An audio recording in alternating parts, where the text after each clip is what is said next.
Ղերք, ասում եք ուժեղ ենք, շատ ուժեղ ենք, բայց ընտրական շեմը չհաղթահարելուց խի վախեցաք։ Ուժեղ Հայաստան կուսակցությունը արդեն իսկ դաշինք էր կազմել երկու ինչ-որ անանուն կուսակցությունների հետ, որոնց անունները նույնիսկ իրենց երրորդ համար Գոհար Մելոյանը չէր հիշում այն օրը բանավեճի ժամանակ, ու դա նշանակում է, որ 3 կուսակցության համար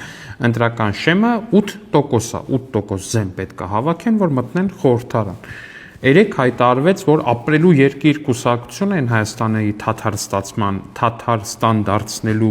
թեմայով առաջամարտիկ այդ կուսակցությունը եւս միանում է դաշինքին, ու դա նշանակում է, որ 4 կուսակցություն է դառնում դաշինքին, ու հետեւաբար ընտրական շեմը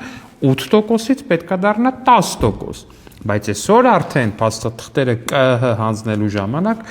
ուժեղները պնդեցին, որ չի միանում դաշինքին դե յուրե, այլ ընդամենը աջակցում է դաշինքին։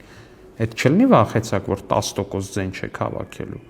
Բայց հետո էլ նեղանում եք, որ ասում ենք, եկել եք մի քանի տոկոս զեն հավաքեք, տակ Քոչարյան Ռոբերտին։ Դուք ինքնուրույն քաղաքական ուժ չեք, դուք ինքնուրույն քաղաքական միավոր չեք, ու դուք ընտրություններում ինչ-որ մի ինքնուրույն նպատակ չունեք որպես այդպեսին։ Էդ եք դուք, ժողովուրդ ջան, բայց էլ մի ասեք ուժեղ ենք։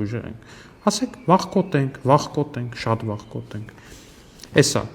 տարածեք թող բոլորը իմանան ուժեղների վախերի մասին։